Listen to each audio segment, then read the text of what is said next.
Okay, it's for real this time. All right, we're actually making it work this time. Make it look gorilla. Yay! All right, gotta love technical difficulties. Gotta love technology. All right, but we're here. We would you say we got a heavy episode today? You know what? There's a couple things that I've been wanting to talk about. We got some heavy topics. When was the last time we talked? It's been what, like 2 weeks? Longer than that. It feels like it. I was out of town for a good. I'd say it's been about 2.5 weeks. Not much longer. Not too long ago though. Yeah, no. Okay. yeah. So I mean, we're here now. Mm-hmm. We're back. Yeah. He's been traveling. I have. I got sick. If you can't hear it, great. If you can, whatever. And here we are. So what? How do shows start off? How do shows start off? How do shows? You know, the old school TV shows. How to kick it back off? I don't know. They'd be like, without further ado. Oh yeah. Hello, everybody. Hello. Project Airwaves. I'm D. This is Lynn. We're here today. You're welcome. Mm-hmm. All right, so we're going to cover a few light topics, so it gives you time to settle in, get braced for the should we call it trigger warning? Might it be a trigger? Social impact. Trigger warning. Something's coming political your way. Trigger warning. More or less, yes. Something new. And so you have time. You've been warned. It's coming. We're going to start off easy. Just put your big toe in the water, and then we're going to just. All right. So let's jump off, Lynn. Yes. What's up with you? Pikachu. I don't know, man. Pikachu. Oh, he said, "What's up with you?" Stop it. An abundance of things, man. I'm trying to get all this stuff situated before I gotta go travel the fucking United States of America for my job. America. As much as I don't want to do it, it's interesting to see at the same time. But I had a couple things go on for the past 2-3 weeks. Got to go snowboarding.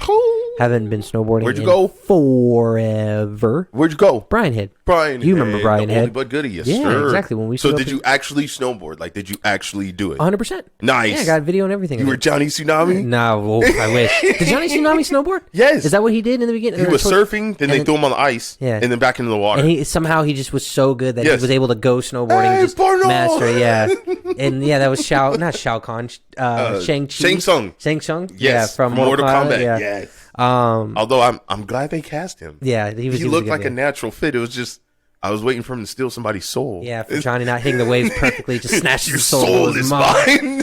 Johnny, no. Yeah, no, it was cool. Did you fall or anything? Dude, yeah, an abundance of times. I've snowboarded a handful of times, and then I'm used to Brian Head because you remember back in the day, you, my mom, my dad. And those are steep slopes. Super steep. We started off on the basic level just because my buddy Chris, shout out to Chris, was his birthday. Happy birthday. We went out to Brian Head, stayed up at a cabin. I was trying to remember where the old cabin was that we used to stay at. My dad, his construction company, his boss owned a cabin up in Brian Head. Oh. So he would always let the coworkers go up there. Beautiful cabin. Bring up their families and stuff like that. And it was a nice cabin. Beautiful, man. So I was trying to figure out because... What were we, 13? Yeah. 14? Less than that. That was like living in a castle for a few days. Yeah. Oh, yeah. That was way back. 12. I don't even think we were in high school. Yeah.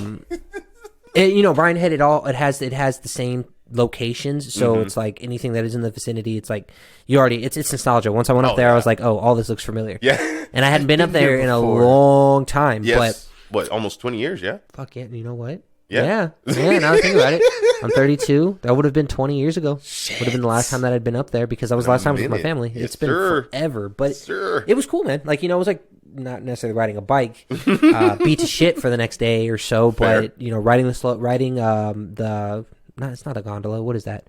Oh, the lift. Yeah, the lift. Yeah, riding the lift up to the peak and going down. Snowboarding is definitely harder than most people think. Really? It's not fucking easy. Now, is it a lot of core work involved? It's a lot of core work. It's everything. Your whole body takes the hit. Nice. And like I said, I've done it before on 2 or 3 occasions, and I was able to get a little bit more aggression into it than the people that I went with. Right. They had a little bit of a hard time, but my boy Chris, he fell multiple times and got his ass right back up.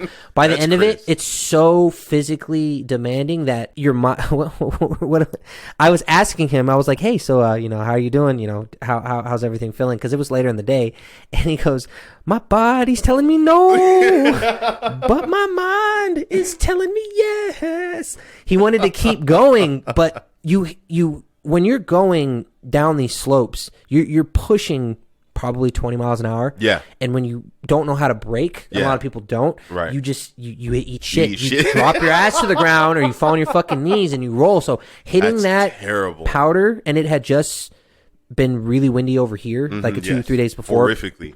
The powder became very condensed. Yeah. So it was no different than hitting concrete. Like rocks. Yeah, you're hitting rocks. So you're slamming into it, and it's not powdery. It's just like hitting a table. Yeah. So over time, it was just like, it was fun, but you really need a whole extra day to recover. Like even for me, every time I would have to brake, and I know how to brake. I know how to stop. I know how to cruise. I know how to get up. But if there's people cutting me off, I can't make sure do it the way you need to. So I would have to fucking kick myself out from underneath and then land on my hands or my butt, and my arms were shot trying to pick yourself up. Yeah. Plus, you get this thing, and it's funny. It's for 90% of the fat community is that when you got when you're laying on when you're sitting on your butt and your board is underneath you, you need to pick yourself up. Yeah. And when you need to strap your boots on and off, your stomach gets in front of it. Oh, no. So trying to... Stop it. So what happens is when you're trying to take your boot off or trying to get your body up, you have to go... and start trying to put everything on because, in one breath of air, because if not, you're not breathing. Plus, the altitude... Oh, yeah. It's at such a different level that people that are in a customer condition... You get lightheaded. Even Chris, he got altitude sickness. Like, your body can't accommodate because you're at such a higher elevation. So trying How did we deal? Because, I mean, I didn't feel that when we would go back up. Younger. We would go there. I guess. The kids can adapt because they can produce oxygen at a higher level. Yeah. Adults, you're bigger. You have more muscle and fat, so your body needs more oxygen to breathe. Kids, kind of. Kids don't. They're able to be a little more... What's what kids' endurance? Like, they can go... Well, I mean, and bounce right back afterwards. But okay, quick side note. If you think about it with CPR, so they teach you if the difference between a child and an adult. If an adult is suffocating and say their heart stops and you have to perform CPR, correct. It's more important for you to get compressions than it is oxygen because you want to get the heart started up again. Correct. With a child, it's more important to get them oxygen. I won't say more than, but it's more. The oxygen is more important because their brains. To an extent, if your brain goes too long without oxygen as a child, you will have a less likelihood of recovering. As an adult, we have more time because our brains are more developed. We take in more oxygen, so the compressions are more important. As a child, their blood is going to kind of always be circulating, so they're more worried about the oxygen to the brain. So that's why I wonder, it's like, for us... That's a good fact. I'm going to have Lauda, please check these facts. My CPR specialist in the corner. Right? He's like a certified one. I don't do CPR enough at work, but I'm certified as an instructor to do it. And I don't know. I don't know if I think it sounds back right. In the day. It sounds right. I know the only thing that they did change with the American Heart Association is that breaths are no longer important. They took that portion out. Now it's just compressions. Yeah. Compressions to make sure that the heart's beating. If the brain gives out, it's shitty, but you're putting someone in a vegetable state, more or less, but they want to make sure that they're still alive. Yeah. So compressions the breaths, especially after the pandemic, breaths went out the window. You have to use an ambu bags in order to give oxygen now, rather than actual. Bro, the coverings we had back then, even before face shields and stuff like that. Yeah, terrible. Did you have to take a CPR course when you did? Oh security? yeah. I had to do CPR. The only thing I didn't do, and that's only because I wasn't armed, was the gun training and taser training. Firearm retention. Yeah. Mm-hmm. So whatever. Okay, continuing on. So, just to wrap that part up, if you haven't had a chance to snowboard in your life, I highly recommend it. I think it's fun. I do want to go. If you want to go for the next time, it was cool. You honestly could kill it in a suicide trip and get up there. Get up early in the morning, get up like 8 or 9, get to Bryan Head. It's like maybe 2.5. It was 2 hours and 15 minutes away. That's not bad at all. Snowboard for 3 hours. And then drive back. You'll be exhausted. Would want to do that. You're exhausted. It's expensive to get the cabin and get the gear because I obviously didn't have any gear, so I had to rent. My roommate gave me her snow goggles. I had to get gloves, but the gloves are like $20-$30. Right. Renting the helmet, the boots, and the board, it's like $100. I was gonna say that's where they get you. $105 for a day pass. So if you're just spending just to get the board and stuff, you're good to go. If you're trying to stay in a cabin, it costs like. I think by the end of it, I had to spend, just for my portion, was roughly over $200-$250. Yeah, sounds about right. So it's fine. Especially for where you're staying. Yeah, for where you're staying and stuff like that. It's worth the experience. It was honestly, like, I had a lot of fun. I'm excited to go again at some point, so I definitely get a few people to go. Woo! But, did you get any pictures? I did. You did? Little pictures and videos. You know what? And this is a stupid thing that I forgot. We are pushing the merch at such a high level now, and we're making sure that we're constantly going. Like, we actually have a shirt that I'm proud of. Right. We have coffee mugs that look fantastic. I think I just broke my mic. Oh no. Keep talking. Okay. I got the mug and I wanted to take it out to the snow because our future photographer Chris, since he has all this stuff, right. Put a shout out to Chris for the plug. Just in case. It would have been a good idea to have a hot cup of coffee and put it in the snow and then record the picture. Right. I mean, I thought about it when I saw this snow. I was like, fuck me. So next time, at some point, we need to take a picture and bring some of the gear up. But yeah, most definitely. Overall, that part was cool. You're still struggling with you're having technical difficulties. Have you consulted your doctor for your conditions? Over 6 hours. Okay, are you having suicidal thoughts? And oh wow, you took the whole thing apart. Oh yeah. Okay, so then I'll jump into my next thing. Yeah, jump into your next topic. Struggling. Oh, you're handholding Oh yeah, let's go. Old school. That's depressing. Shut. Okay. So, have you seen any new movies lately? No, but I saw the trailer for the homeboy you were talking about, that Marvel movie that spin off of Spider-Man. Morbius. Oh, Morbius. Looks amazing. Morbius. That comes out April 1st, and unfortunately, I will already be in Detroit for work. You might get to see it early then. Don't they get it? Yeah, I mean, yeah, but I want to be back here to see it. Yeah, I'll be leaving town on the 20 whatever the end of the month on Sunday. Yeah, and then I'll be in Detroit once I'm done with work in Detroit. I'll be going to Mississippi. So yeah, exactly, Beau Rivage. So in between that, 2 movies are coming out that I really want to see. I really want to see that. Yes. And then there's another one. I don't know. Morbius looks good regardless. Morbius looks good because that's the antagonist for Blade. Yes. So yeah, that's the reason why they're bringing him and Spider-Man. So I think that'll be a really, really good one. Jared Leto is playing him, and he's gonna kill it. Can we let Jared Leto? Wait, is that the dude that played the Joker from Suicide Squad? Yes. 30 Seconds to Mars. He's the lead singer from 30 Seconds to Mars. 30 Seconds to Mars. He's the lead singer from 30 Seconds to Mars. He just looks so coked out all the time. I mean, but he's a good method actor. Yeah. You know what? And the reason why I won't dog his acting in the right movie is because of the movie that I just saw. What was it? Oh. This movie was so good. I wish we were recording. I don't know what was. I was so excited. I slammed my head into the mic on multiple occasions. I headbutted the mic because there was so much. Yes. You really have to take the time to sit and really embrace yourself, like no distractions when it comes to this movie. Right. The Batman. The review for it, everybody had really, really good reviews.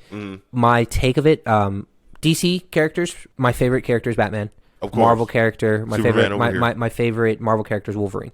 Oh well, yeah. So those are my dad had me grow up on Wolverine, and then fail. Batman has always just been, I don't know. He's the only guy in the Justice League that has no powers, and he can still take them all out. There was one cartoon Justice League episode where the whole episode is just him talking to his I'm getting sidetracked on this. Yeah, no, but he's talking to his computer in the Batcave, and he's got a piece of Superman's cape, and he's rubbing it in between his fingers, and he's breaking down everybody in the Justice Leagues, and what their weaknesses are, including himself. Yeah, saying Superman, if you expose radiation to kryptonite, it was called red kryptonite that can do this and this. It was kind of like on Avengers. Yes, so there was one part like there was to add on to another one. It's like he's talking about the Green Lantern. He's like, the way to defeat the Green Lantern. He has unlimited power. He goes, the only way that you can defeat somebody. He doesn't know about the Lantern Corps. Okay, so he's putting it based off of the Lantern's best ability is his mind. Yeah, he's like, if he can think of anything, he has unlimited power because his mind is good. He says the only way to make the Lantern not be able to attack you is if he was blind. So you have to convince his mind that he's blind. Yes. So if he thinks that he's blind, his ring will think that he's blind because the Green Lantern is based off of your willpower. Yes. So the inability to think that you can see. Your head. Yeah, exactly. And Batman was breaking off just all these steps, but the detective aspect of this new version is so good. Yes, I heard they really lean into like the fine clues because I heard it's like about the Riddler, not so much the Joker. But we'll put in spoiler alert because it's already past it. It's out. The Joker, the Riddler, obviously is the primary one, but they also put the Penguin in there. No fucking clue until I looked it up that the guy, you know who plays the Penguin? And if you look at I heard his name, but I can't remember it. You remember Bullseye in the old era? Colin Farrell? Yes, Colin Farrell. Wouldn't have even known that was him. Yeah, I saw you can't even see it. And it's like, I thought it was a completely different person. I like it because he's older. Yes. He really fits He did a really, really good Penguin, but the Dark Knight, the Batman, the way that they have him, you can tell that it's a younger Batman because his gear is older. It looked rough. Even when he built the Batmobile, I had goosebumps because he's fighting. There's a shoot off between Commissioner Gordon and the Penguin because they're trying to figure out some kind of trafficking thing, and Batman gets in there and he's taking fucking hits, and all of a sudden it cuts into a dark alley while the shoot off's happening, and you hear the Batmobile revving up, and then you can see the flame flying out the back of it while it's just going, and I was just like, no fucking way, and then you see this thing take off and he jumps into it, and it looked like a pretty badass car. It was fantastic because throughout the movie you can see that he's building it. You can see that he's building it piece by piece. Yeah, piece by piece. The detective aspect of everything, like he's actually taking the time to break down riddles and ideas. You owe me a 10-second car. Yeah, exactly. But the only thing that I will give that's a little that you can, like I was saying, is that you can tell it's a newer Batman or a younger Batman because he's being chased by the police and he gets all the way to the top of a building and he looks down and he's like, oh shit, because he hasn't thought of the ability of jumping yet. Right. But then all of a sudden he does this thing where his cape, he wraps it around him and zips it up and it becomes a base jumping suit. And he jumps off like a bullet and base jumps to try and get back down to the base level Gotham. So sick. But then he's so inexperienced, he deploys the parachute and goes underneath a bridge between a bridge and the train. All bad. And the parachute fucking catches, so he eats shit and crashes into a fucking car. I'm like, dude, it's cool because you can just see the develop of him growing. Yes. And you can see that even like Batman's supposed to be like a master in like multiple different types of fighting styles. Yes. Oh yes. The combat on this is very raw because he's not there yet. He's not there yet. He's just manhandling people. What was his name? Raj Al Ghul. Raj Al Ghul, yeah, the League of Assassins. League of Assassins. The Shadow League of Assassins. The Shadow Foot. League of Assassins. Foot Force. You're thinking the Foot Clan? No, the Clan. That's like Teenage Mutant Ninja Turtles. Yeah. No, the League of Assassins. Shadow. Stop saying the Shadow because you're gonna confuse me. The League of Assassins. But yes, all in all, 9 out of 10. The only thing that it didn't need to be 3 hours. I did, yeah. I heard it's it was 3 long. hours. I heard it was long. There's a lot going into it, and it's a fantastic movie. And I'm really, really hoping because Robert Pattinson did kill it. He did. They will make another one. It's just 9 out of 10. The only one point that is off is because it's just don't do Ben Affleck anymore. Sorry, Ben. I love you. You know what? Yes, he did okay. No, Zack doesn't have the look. He doesn't feel. He has the look. So this Batman now, and Robert Pattinson said it too more than anything, is that he wasn't going to get in bodybuilding for it. Right. He wanted to be a slim and a smaller Batman. This is what Batman looked like. No, because Batman is 220 pounds. Now. Yes. So the Ben Affleck Batman is aged Batman. Older Batman. But that's what I'm experienced saying. Batman. I would have preferred that to have been Christian Bale. Because that's how Christian Bale felt. It felt like Batman was getting too old. Yes, and sorry, I was thinking about Christian Bale too, is that you can tell that this Batman, they took the time to make sure that the suit was comfortable. Yeah. Because so he has like a neck guard around his thing, but he's able to physically move his head. Yeah. I was watching Christian Bale fight these guys, and there's a part where he's in a garage, and there's a bunch of wannabe Batmans trying to take out the Scarecrow, and Christian Bale goes. I'm sorry, I'm stepping away from the mic. He has to run to a spot to jump down because there's a car going away, and he goes like this. He goes. Yes. And then jumps down because he can't properly move his neck because the way that they build the old Batman suits. I mean, that's like the old Val Kilmer movie. You remember there was no neck. He ripped, the old Val Kilmer one or George Clooney. When he was talking to somebody, George Clooney? He ripped. You could see that it was leather, so he ripped off the top of it. It was when he was fucking around with Catwoman, whatever one that was. Oh, okay, yeah. Oh, the old. Yeah, okay. All those Batman ones, it was all built around the fucking neck, so it's a one full piece. This. He's just fucking normal. He has a normal mask, but he has like a brace behind it that supports the cape. Mm-hmm. So when he's moving his head around, he can actually functionally move around. Well, the bat suit was never supposed to be like the Iron Man suit. Because that's what they made it feel like. But for this one, when they're firing rounds on him, man, he's just fucking eating them up. Like you can tell, he'll take a hit and then go and start attacking. It's not like he's clean. He'll get hit with somebody and then go right back into combat. But, see, that's what made Batman cool. And I guess that was around the time I kind of started straying away from Batman when they tried to make him feel more superhuman than he was. Yes. That he's was my human being thing. At the end of the day, yeah. Because when we saw Batman Beyond and Terry McGinnis was constantly messing up, constantly trying to figure out the suit, and that's what I was like, that's Batman. I'd rather see that than experience Bruce, who's like, I have a solution for everything. Cannot wait until they make a Batman Beyond. Yes. Oh, I'm begging. We'll probably never get it. Probably not in our lifetime. That would be amazing. That would be fantastic. I would take that over Nightwing. Yes, 100%. I would gladly. Okay, right, moving on. Let's move forward. All right, so now that you've had time to get comfortable, I hope you have a nice beverage. Yeah. So what are we at? What are we at right now? What's our time? Right now we are at 20 minutes. All right, cool. So we're going to be quick. Another 20 minutes. I mean, not quick, but in-depth These and expeditious. Topics is obviously the new rage for anything. It's not more or less not a rage, but it's what's going on with everything. It's trending. It's trending. The old bullshit is out, which is fantastic. No more hepatitis vid. That we have to really gonorrhea vid. 19. That's just kind of been pushed under the rug, which is good, moving forward. But obviously now we got a new Godzilla walking around Tokyo. Yeah. You want to go? Ukraine. Yes. I was going to say, do you want to go first? I want to go first. This is now full disclosure. Most of the stuff that we're going over right now is just to educate people that may or may not know. Yeah. And this is off of research that we've heard from. I was going to say, we did research. Yes. We're going to quote articles and or YouTube videos. Which the link will be in the description to explain all of this information. That way you can see the full video. It's very useful information because people are coming in with what's happening right now and thinking the wrong thoughts because they don't actually have the accurate information what it is that's actually going on. Well, we're bringing a more critical thinking aspect to it. Yes. And we want to just make sure we preface this because it's a sensitive topic, but we also want to make sure we don't give any misinformation or that we mislead anybody. So that's why we want to make sure we just give proper quotes. It's a very sensitive topic. So let's jump right off. We're going to talk about Russia and the Ukraine. Mm-hmm. So from what you see on the news, from what we have seen on the news with the whole Russia-Ukraine situation, was Putin bad and Ukraine good. Mm-hmm. And granted, yes, let's not dismiss the fact people have died. Innocent women, children, and men have died, lost their lives on both sides, mainly Ukraine. Hearts go out to them. We hope they have safe passage to wherever, safe havens they may need to get to. However, unfortunately, when it comes to war and war propaganda, there's how do I say, multiple levels of complexity.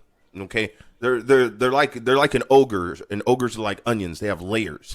So what you see on the surface is unfortunately not always the whole story. So I'm going to take my little chunk off of what has kind of red flag piqued my interest, and Lynn's going to take over his little chunk to kind of give you.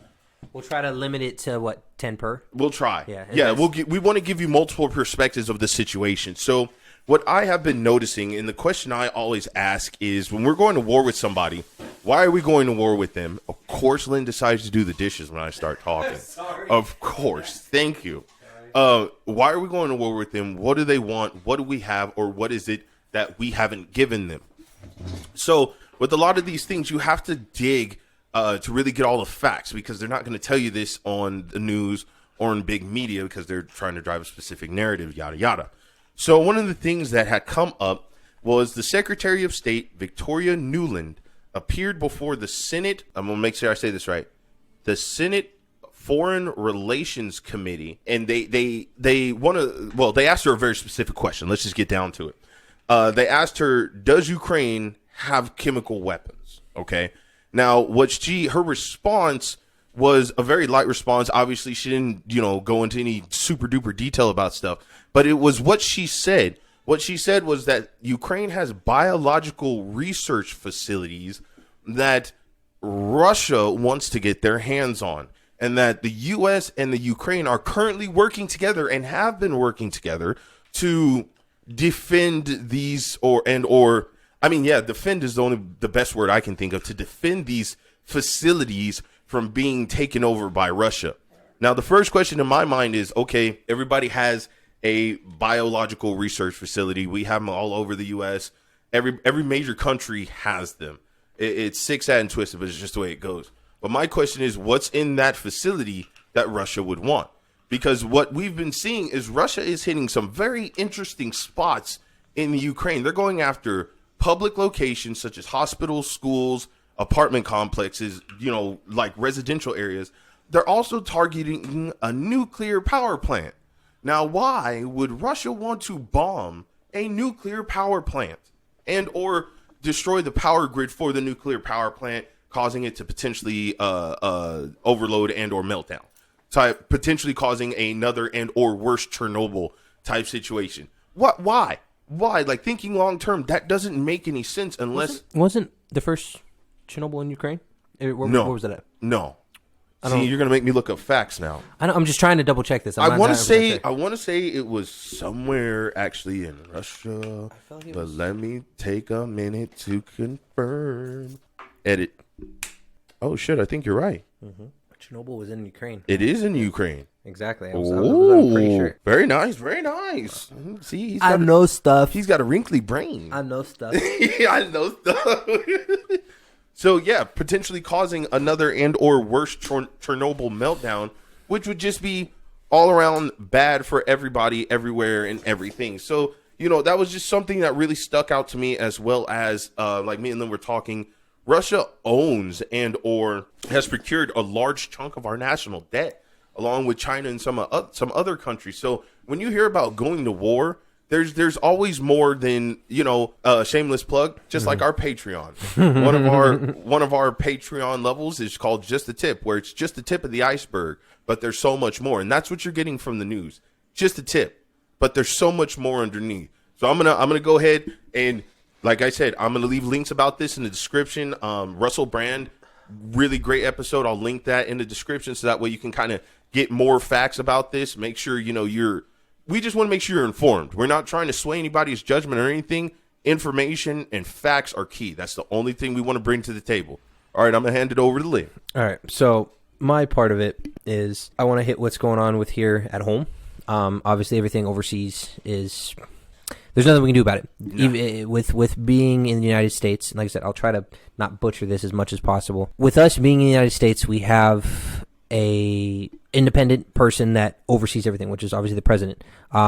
He does have secretaries and boards and stuff like that they have to run through to go off of basic laws. So if he decides that he wants to paint all the houses red, we have to paint them red. If he decides that he wants you to walk outside with no shoes on, you're stuck walking barefoot. Like it's just a part of living in a country where it is a free country, and we do have freedom of speech and a bunch of other things. Free enough, but there are still rules that we have to abide by. So right. Things that are changing here are things that have happened in order to break down the cause of inflation, if you will. Mm-hmm. There's a guy that I do follow on YouTube. It's not Joe Rogan, as always, but a good friend of his by the name of Ben Shapiro. Yes. Link will be in the description for this episode. The reason why this episode stuck out to me is in a 12-minute span, he was able to break down the cause of why inflation has hit so hard. Yes. The three main things that were the biggest thing was, first and foremost, was the supply chain. Yes. You know how the supply chain works and what's been sir. happening. Even my dad mentioned it to me. I want to say it was close to a year ago. Mm-hmm. In between when the pandemic happened, a lot of boats that were supposed to be delivering toilet paper and all that cargo boats just got locked in because the ports got shut down. Mm-hmm. So because the ports got shut down, we weren't getting supplies anymore. Imports, exports. Even when I've been talking to people recently now, it's like if you're trying to go get like chicken from the grocery store, it's almost non-existent. You can't find chicken again. Yeah.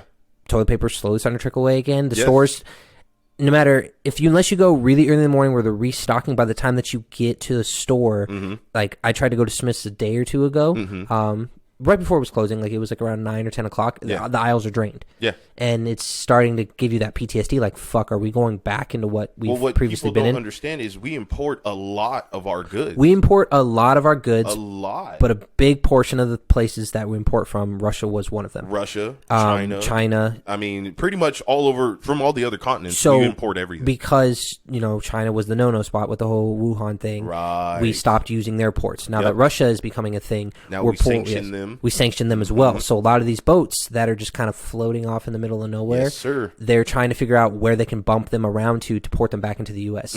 So the supply chain is one of the big causes and the reason why inflation spiked up right now. Yes. Second thing, which Ben Shapiro really pointed on, was the overspending process.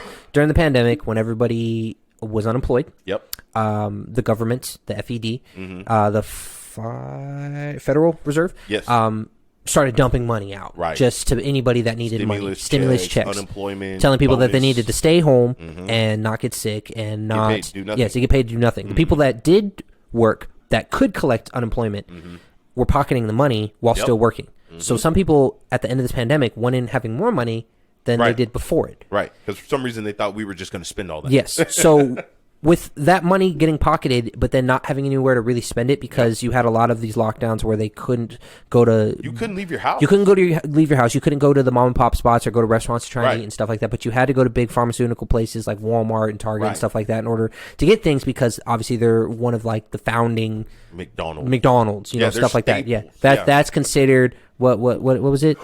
Places that were getting shut down, they were considered what? Dude, there's so many terms. Yeah, I'm trying to think of what the fuck the term was.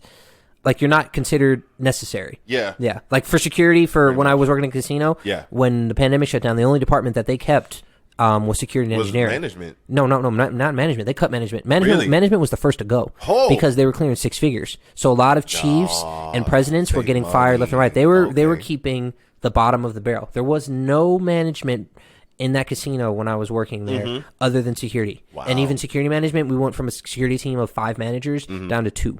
One that could work days and one that could work graves in between, or possibly 3. The other ones got siphoned out into other properties or got put on not layover, laid off. Laid off, yeah. What is it called? Like leave? Yeah, like a form of a leave. They were on a leave for a little bit, and it was like a 90-day thing that if they don't call you after those 90 days, you just don't have a job anymore. Oh. Yeah, so a lot of people got let go. Right now, throwing another plug, if you are trying to get a job, they're having job fairs every Monday, Tuesday, Wednesday, Thursday, Friday. And it's at the same location that I teach security. So it's like there's constant flows of people coming because of March of 2020 to September of 2021, unemployment was feeding through people's the roof funds. They stopped having to do mortgages. You couldn't get evicted from your place even if you didn't pay rent. Moratorium. So everything got locked in to where the point where all of the money that was getting dumped in wasn't really going anywhere. But now the people obviously aren't going to get it back. Because you didn't want to spend it because everybody was panic buying. Exactly. So overspending became a thing where now it's like, now we have money, but there's nowhere to direct it. People need jobs now because they're not getting unemployment anymore. So now the economy's trying to bump itself back up. So overspending was the second thing that became a thing. The final thing was what the Federal Reserve did. The FED did. Banks, when they used to transition money back and forth from 2 different spots, like say if Wells Fargo needs $100, they reach out to Bank of America. Hey, you got $100. Bank of America goes, yes. There is no tax or APR on that transition. It's free for them to do that. Or it was. When the pandemic hit, banks needed to hold their funds because people were just like, fuck it, give me all of my money. Oh yeah, they were just cleaning out. Can you go to your bank right now and clean out your account? No. I have money in the bank. If I go to clean out my account, the bank will stop you. They'll say the money's not here right now. That's valid. So you can't go if you have 10 grand in the bank and I just decide right now I want to clear the entire bank. You have to sync with the bank manager. They'll try to get you in a payment plan to give you portions of that amount. They will not give you just full 10 almost like IOUs. And let you shut down the bank. There has to be a plausible cause for it because the money that you're putting in there isn't technically yours anymore. It gets thrown out. Well, and it's digitized and it's bonds and blah, blah, blah. Yes. So the FED did this thing where they, and like I said, I'm trying not to butcher this. I'm just going based off of like a verbatim off of what I remember from this, which the link will be in the description so you can refer to it. They pooled money from the Federal Reserve, put it into the banks, and then the banks kicked it back up to the FED at a higher APR rate. So the Federal Reserve would have money pending to make sure that they had money to lean on. So the banks could just shotgun all this money out to all these people. Of course. And because of that, the Federal Reserve stacked so much APR into what it is that they were doing that when the banks finally were like, okay, we're good now, let's take some of this back. It's like, oh, well, now there's interest on everything that we have to give you. You owe me. Your soul is mine. Show me what you've got. Show me what you got. That's a phrase from Rick and Morty. Show me what you got. So because of that transition back and forth, it put banks and a lot of places at a higher rate because the APR was so high that they ended up having to owe money. And this was over like a 2-year span. It was just millions of dollars. So the FED now, what they're trying to do is trying to kind of trickle it back down. Okay, we don't need all this money to sit on anymore because they don't want the country to be in debt. And we go into gridlock for all intents and purposes. We talked about this. If people don't know this, our national debt right now is the highest it's ever been in United States history, and we're at $30 trillion. And they just keep raising they keep raising the bar. It loses the United States dollar, the value of our dollar. So people are like, oh, why don't you keep printing and making money? That's great and all, but then we don't have anything to back it. We have nothing to back it, so we can make shit here in the States. But when we run out of shit, we go to other countries to build stuff. If I am making pens, if I'm making a pen, and Ben Shapiro put this in the same thing too, he broke down what you need to make a pencil. You need the wood, you need lead, you need the little metal thing around the eraser. That's all made in multiple different manufacturers in different countries. It's not just all one spot. Somewhere in the States. If I need to build this pen or this pencil, and in the United States I have the lead and I have the wood, but I need that little piece of metal to wrap it together, and I need the eraser. And I need to go buy it from Russia. I can't now because Russia, we're not mingling with them anymore. So all right, let's go to China because they have plenty of racers. Nope, can't do that anymore either. So I'm gonna go to Brazil. Right, Brazil wants to sell me. Russia was selling me that eraser for I don't know 10 cents. 10 cents, right? China was selling it at 7 cents because obviously China doesn't care about the economy, so they can just start fucking manufacturing anything. Slave labor isn't even a thing out there. So when I go to Brazil wants to sell that racer to me for $15. Yep. $15 or 15 cents, whatever I'll have you. And Russia valued my American dollar for $1. Well, Brazil, now that the pandemic has gone down, my $1 got dropped down to 50 cents.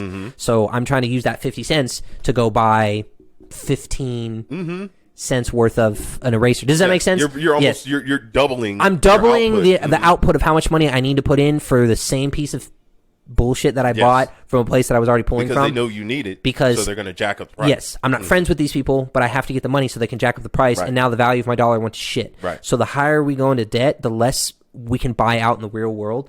So that means it's going to lock the United States into this ability to where we're not going to be able to grow anymore. You know what this sounds like? Sounds like, I almost said Lord of the Rings. It sounds like Pirates of the Caribbean. Pirates of the Caribbean, how? Yeah. It's like, a pirate always holds his word. Type stuff. It's like if you dishonor yourself, if you go back on that word, your word means nothing. Your word means nothing. It no longer has weight and value. And it's kind of funny like that. It's like, well, I need this from you and you need this from me. Yeah, but I don't need it as much as you do. I don't need it as much as you do, and I can make a profit off of it. I'm just going to leave it here, and you'll need it eventually. So does all that make sense, all the stuff that I kind of picked into it yet? It is because we don't obviously have 2, 3, 4 hours to just break shit down like that. Right. But like we said, we'll put the links in the descriptions for everybody to go to. Russell Brand, Ben Shapiro, Jordan Peterson, all these people have really gone in depth in their videos, and we just kind of want to give you a quick Cliff Notes version of it, so that there's so much extra stuff, man. And I'm sorry, but I'm on a time schedule. There's extra things because we didn't even get to cover. There's only so much content. The bullshit with the gas. You know what I mean? Content's like protein. You can only take in so much in one sitting. So we're trying to give you multiple perspectives of something that sounded so cut and dry, so black and white. Russia bad, Ukraine good. Well, there's so much more lying underneath of these layers. There's so much more than just the tip. So keep your eyes and your ears open. Keep your mind always learning, always growing. Never stop critically thinking, because the moment you do is when someone will come in, strap a harness around your neck, and just drive you around the streets like a little cow person. Yeah. Yeah. Sheeple. All right. I'm good. You good? I'm good. All right. I'm what? Good stuff. Great. What? Good stuff. Great. No. All right, we're going to wrap this up. I'm D. This is Lynn. Project Airwaves signing out. If you haven't, please, by all means, like, share, subscribe, throw us a comment on YouTube. If you're watching us on Patreon, we love you. Thank you so much for your contribution. If you haven't yet signed up, go ahead and check out. We have 3 tiers. They're super duper cheap. And that's a 5-year-old in the background. If you haven't already seen us, we're on Facebook. We're on Twitter. We're on Instagram. We're not as heavy over there because we're working on our website and our merch on Teespring. All the links will be in the description down below. I'm D. This is Lynn. Project Airwaves. Keep your head in the clouds. Keep your feet on the ground. Always moving forward. We'll catch you guys in the next episode. You did so good. Did real good.